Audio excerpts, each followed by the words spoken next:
नमस्कार, मेरा नाम है अरुण सिंह और इस वक्त मैं एक क्रिप्टो माइनिंग फार्म में खड़ा हूं। अगर आप क्रिप्टो की दुनिया से रूबरू नहीं हैं और क्रिप्टो ब्लॉकचेन सुन के थोड़े कंफ्यूज हो जाते हैं, चिंता मत कीजिए, ये तो समझाएंगे ही। शुरुआत में फटाफट बता देता हूं ब्लॉकचेन और क्रिप्टो का क्या कनेक्शन है। तो देखिए, क्रिप्टो की जो दुनिया है उसका आधार है ब्लॉकचेन, यानी एक ऐसा पब्लिक लेजर सिस्टम जिसमें ब्लॉक्स में डेटा सेव हो रहा है और ये डिसेंट्रलाइज सिस्टम है। किसी एक शख्स का इस पर कोई हक नहीं है। दुनिया भर की जो सिस्टम्स हैं, दुनिया भर के जो उस ब्लॉकचेन के पार्टनर्स हैं वो उसे रन कर रहे हैं।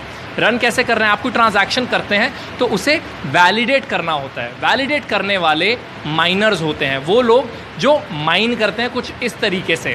वैलिडेशन ट्रांजैक्शन की होती है कॉम्प्लेक्स एल्गोरिथमिक प्रॉब्लम को सॉल्व करते हुए। ह्यूमन ब्रेन तो कर सकता है, लेकिन जब वो प्रॉब्लम्स और कॉम्प्लेक्स होती जाती हैं तो इन तरह की मशीनों की ज़रूरत पड़ती है और इसीलिए इस तरीके का माइनिंग फार्म इंस्टॉल करना पड़ता है। इस वक्त हम रोहतक में हैं। रोहतक का एक पालिका बाज़ार है, बड़ा ही बिजी बाज़ार है। उसके पास हुडा कॉम्प्लेक्स मार्केट है जहाँ पर ये एक इतना बड़ा माइनिंग फार्म लगा हुआ है। GPUs यानी ग्राफिक प्रोसेसिंग जो यूनिट है 300 से ज़्यादा लगे हुए हैं।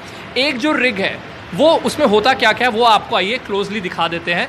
तो ये हुआ मदरबोर्ड है, ये इंटरनेट का कनेक्शन यहाँ आ रहा है। पेन ड्राइव के ज़रिए ऑपरेटिंग सिस्टम जो है वो ऐड किया गया है। पीछे आप देख रहे हैं प्रोसेसर है, एक फ़ैन लगा हुआ है और ये साथ में बगल में यहाँ से पावर सप्लाई आ रही है। इसके ऊपर जो आप देख रहे हैं ये GPUs हैं, अलग अलग कंपनीज़ के GPUs यहाँ पर इंस्टॉल्ड हैं और इस पूरी माइनिंग फार्म में 300 से ज़्यादा GPUs हैं। इस वक्त जब मैं बात कर रहा हूँ थोड़ा पसीने भी आ रहे हैं, गर्मी लग रही है क्योंकि बहुत ज़्यादा हीट प्रोड्यूस हो रही है और हीट प्रोडक्शन का मतलब इलेक्ट्रिसिटी भी बहुत खाई जा रही है। तो इलेक्ट्रिसिटी का जहाँ तक सवाल है तो इस पूरे माइनिंग फार्म का लगभग 3 लाख रुपए का एक महीने का इलेक्ट्रिसिटी का बिल आता है।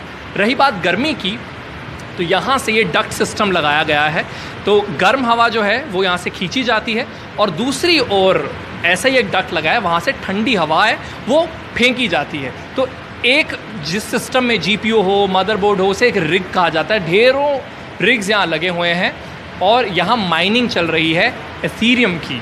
इसके अलावा भी इन सिस्टम्स का इस्तेमाल जो लोग किसी और काम के लिए करना चाहते हैं, ब्लॉकचेन या फिर क्रिप्टो के लिए नहीं, किसी और काम के लिए उन्हें हैवी सिस्टम की ज़रूरत है, तो ये कंपनी जहाँ पर हम खड़े हैं वो उन सर्विसेज के लिए भी ये इन सिस्टम्स को ऑफ़र करते हैं। वेरी क्विकली, अगर प्रदीप नरवाल हमें यहाँ पर ज्वाइन कर ले, we just have like few seconds of this video left. What is your company name? New Age Soft Sol private limited. Okay, और ये पैंडेमिक में आपने शुरुआत किया है इससे? या बिल्कुल। ठीक है, rapid fire round, 3 questions. Is mining profitable? Yes. Okay, and can one start